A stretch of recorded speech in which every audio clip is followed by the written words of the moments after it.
Casey Gray here from The Conscious Builder, and this is another episode of Ask Casey Gray, and I am continuing with some questions from Vanessa here in Algonquin. This is her last question that she had sent us, and she asked, would you ever recommend someone build a new over retrofitting their home, or would you normally try to work with the bare bones you do have? This really comes down to what the goals of the project are. If you're buying in the city, there's not a lot of empty lots, so you're probably going to buy an old house.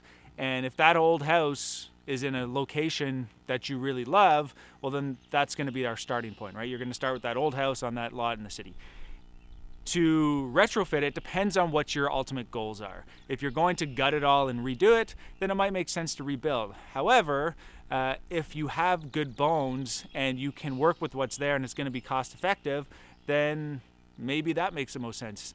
On the other hand, somebody might care less about the money but really want to save as many materials as possible and reuse things. So then we have to factor that in, right? So it doesn't necessarily become what's most cost effective. It's a matter of what reduces the carbon footprint potentially.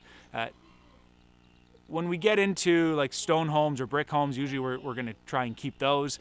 We're working on a stone home right now, for example, to tear that house down. Didn't make sense. It's not something that the clients wanted to do. It's a beautiful old 160-year-old home. We're going to make it more energy efficient. The structure's already there, the roof's already there. We just have to basically work on the interior, change the windows and doors. That's an example. Now, if you're getting into an old house that has water damage and there's rot and mold and so forth, it might make sense to tear it down. Maybe it's full of asbestos. Maybe there's lead.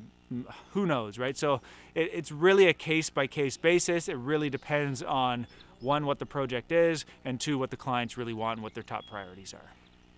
Hope you enjoyed another episode here with myself and The Conscious Builder. If you haven't already, hit the subscribe button, hit the bell button so you get all the notifications on all the exciting projects that we're doing. We just put the trusses on our net zero custom home that we're building. We're prepping for the air barrier in our 1860s stone home that we're renovating. We have the 3-day cottage that we are in the process of getting back to as well. Lots of projects, lots of exciting content that we're creating, so be sure to subscribe. We will catch you on the next episode.